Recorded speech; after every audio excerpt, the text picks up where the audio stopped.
The sun rises over the Obama White House for the 100th time. History can be made in these first fleeting 3 1/3 months, but the opening 100 days can also forever tar a commander-in-chief with dishonor and shame. FDR set the triumphant gold standard. A handful of other presidents defined the leaden depths. These are their stories.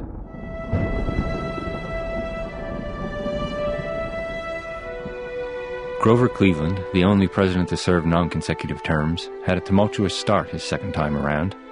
10 days before he was sworn in 1893, a giant rail company went bankrupt. The railroad bubble was bursting. Bank and gold runs followed. Cleveland called on Congress to pass a bill that would restore the nation's gold reserves and ease panic and inflation.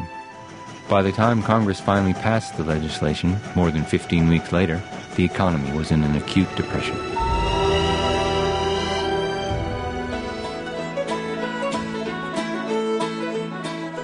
Gerald Ford is proof that a single act can undermine an entire 100 days.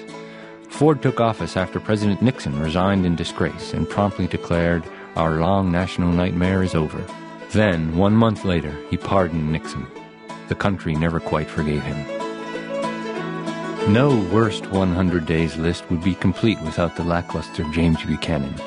When he took the oath in March 1857, the nation was deeply divided over slavery and how it should be treated in the Western territories.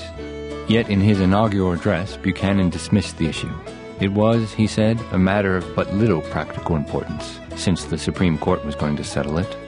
2 days later, the court's Dred Scott decision came down, preventing Congress from banning slavery in the territories. Thus did the nation edge ever closer to civil war. Of course, when it comes to measuring the first 100 days, no president had it worse than poor William Henry Harrison. On a frigid, rainy March day, our 9th president gave a 2-hour inaugural address, the longest in history, in but his shirt sleeves.